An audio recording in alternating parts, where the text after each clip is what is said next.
اکثر کہتے ہیں خلق خدا کی خدمت یا تصوف میں یہ بات ہوتی ہے، تو کسی کی خدمت سے کیا مراد ہے؟ کسی کی ضرورت پوری کرنا یا اس کو کچھ احسان کرنا اس پر؟ مثال کے طور پر ضرورتیں مختلف ہوتی ہیں لوگوں کی، ہر مدد میں لوگ نہیں. آپ کو کیا کہا؟ خدمت کرو لوگوں کی. لوگوں کی خدمت سب سے پہلے آپ کی خدمت کرنا تاکہ تو خدمت کرنے کے قابل ہو جائے. غریبوں کی کیا خدمت کرے گا؟ تو جاہل کی کیا خدمت کرے گا؟ پہلے علم حاصل کرو پھر جاہلوں کی خدمت کرو. جو چیز تمہارے پاس حاصل ہے اس کے ذریعے اس کی خدمت کر جس کے پاس وہ چیز نہیں ہے. پھر بھی بات پہلے اپنے آپ کو اس قابل بناؤ نا کہ خدمت کرنے کے قابل بناؤ.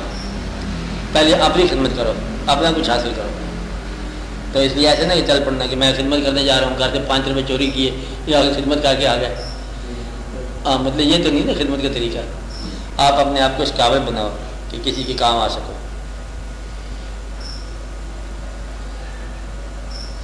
خدمت کرنا اچھی بات ہے. اپنی خدمت کرو، ماں باپ کی خدمت کرو، ذی القربا اقربا کی خدمت کرو، یتیم کی خدمت کرو، مسکین کی خدمت کرو، راہ کے اندر جو مسافر ہے اس کی خدمت کرو. پھر آگے اپنے مزاج کے اندر جو چیز آتی ہے خدمت کرو. لیکن خدمت کے قابل ہو جانا. اور اتنی سخاوت نہ کرو کہ کل کوئی سخی تلاش کرنا پڑے جو تمہیں دے. کہیں میں تو خیرات کر کے آیا اب تم کوئی مجھے دے دو تاکہ میرا گزارا ہو جائے، میں تو سب کچھ دے کے آیا.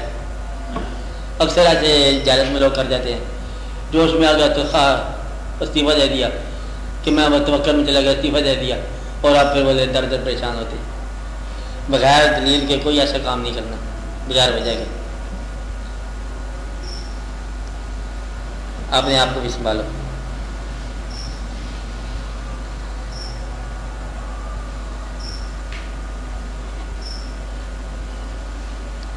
جتنی آپ بڑا غور کیا کرو، چھوٹی چھوٹی باتیں ان پہ غور کیا کرو. مقصد تھوڑا تنہا بیٹھے اللہ کا یاد کیا. خالی اللہ اللہ کہنے سے بھی اللہ کی یاد ہوتی ہے. حالانکہ اللہ لفظ ہے، اسم ہے، اللہ ذات تو نہیں ہے نا. آپ کاغذ پر 10 دفعہ لکھے اللہ 10 اللہ، تو اللہ تو ساری کائنات خالق ہے نا. یہ تو اللہ نہیں جو لکھا ہوا میز پر، یہ تو لفظ ہے، یعنی کہ اس کے اسم کا عکس ہے. لیکن آپ اسم کے عکس کو بھی اگر آپ پکارو گے نا تو بات اسم اس کی ذات تک جائے گی جس کا وہ اسم تھا. اس لیے یہ اس کا لفظ جو ہے نا یہ پکارنا، حالانکہ ذات کو آپ نہیں پکار رہے، اب لفظ کہہ رہے ہیں اللہ، تو اسم سے ذات جو ہے نا متصر ہوتی ہے جس کا وہ اسم ہے. اور میں نے پہلے بھی بتایا تھا، اب بھی بتاتا ہوں کہ ہر ذات اپنے اسم کی حفاظت کرتی ہے، چاہے جس دور میں کوئی پکارنے والا ہو. مقصد ہے کہ جو بھی ذات بلند ہے اس کا اسم ہمیشہ بلند ہوگا اور وہ اپنے اسم کو کبھی کمزور نہیں ہونے دے گی. تو پکارنے والے کی مدد ضرور کرے گی کیونکہ اس نے اپنے اسم کو بلند رکھنا ہے. اور آپ ایک آدمی نے اسم کو پکارا ہے تو وہ مدد کو آئے گی. اس لیے بلند ذاتوں کو پکارنے سے مشکل نکل جاتی ہے کیونکہ وہ ذات اپنے اسم کی پکار کے وقت موجود ہے. اور شہرت کیا ہے؟ اسم کی پکار کی شہرت ہے. آپ نے مطلب کسی صحابہ کرام کو دیکھا ہے لیکن آپ کے دل میں احترام ہے، عزت ہے. حضرت علی کرم اللہ وجہ کو آپ نے نہیں دیکھا لیکن آپ کے دل میں موجود ہے کہ شجاعت ہے اور آپ کی فیض ہے، حالانکہ آپ نے دیکھا نہیں ہے. تو یہ جو رائج ہے خیال کہ آپ بہت بلند ذات ہیں، یہ اس اسم کا ایک شہرت اور عزت ہے. اور اگر وہ اسم اپنی اس شہرت اور عزت سے معروم تو نہیں ہوگا نا کیونکہ وہ ذات نے ایک واقعہ کیا ہوا ہے. اب جہاں بھی پکارو گے، اگر میں نے 20 بار پکارا وہ نہیں واقعہ ہوا، 20 بار کہا نہیں آیا ہوا، 1000 بار کہا نہیں ہوا، تو پھر آخر میں کہنے پہ مجبور ہو جاؤں گا کہ جی مجھے تو کچھ نہیں ملا. تو وہ ذات اپنے اسم کو اثباتی اسم کو نفی نہیں ہونے دیتی. اس لیے مطلب ہے آپ جب بھی پکاریں گے نا وہ ذات جس کا وہ اسم ہے نا وہ ضرور کوئی نہ کوئی سبب بناتی ہے کیونکہ اس کو اپنے اسم کی عظمت درکار ہے. اس لیے آپ اس اسم کو پکارو ضرور مدد ملتی ہے. اب پکارنے والے کی جو ہے نا یہ لگن ہونی چاہیے اور خلوص ہونا چاہیے. خالی پکار جو ہے نا ندا جو ہے نا یہ بذات خود ایک تقرب کی دلیل ہے، حالانکہ یہ ذات نہیں ہوتی. آپ اللہ اللہ کیا کرو تو نائب پڑھ کے، اور ضرور اللہ کریم جو ہے نا وہ آپ کے ساتھ مہربانی کرتے ہیں. اسم کو محبت سے پکارا.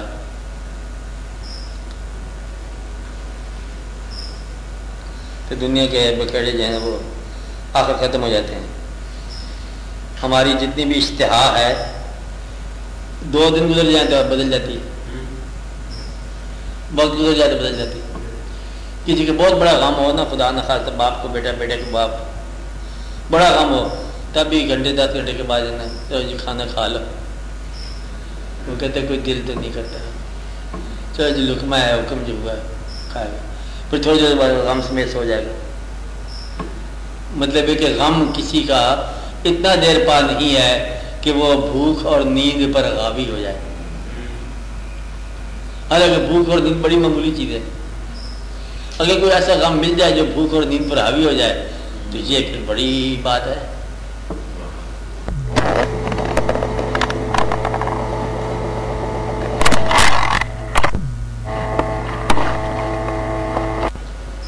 اس لیے آپ لوگوں کے لیے دعا ہے، آپ لوگ کوئی نہ کوئی نیکی کیا کرتے رہو. سب سے بڑی نیکی یہی ہے ایک دوسرے کو معاف کیا کرو.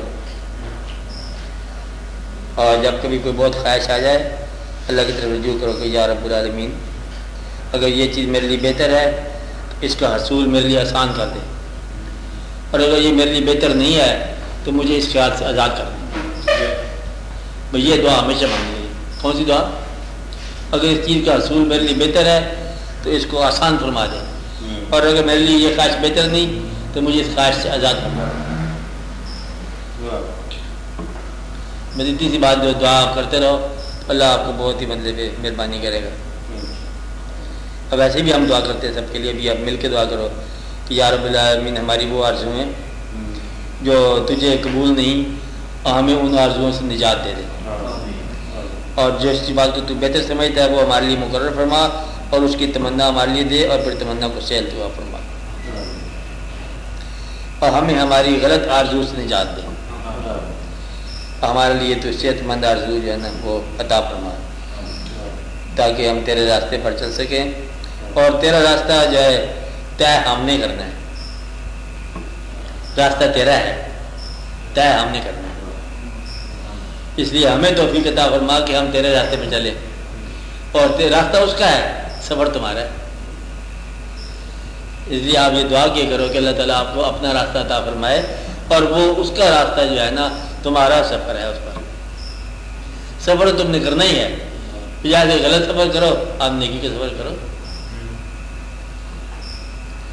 اس لیے یہ اس کا قصہ ہے. آپ لوگوں کے لیے سلامتی ہو.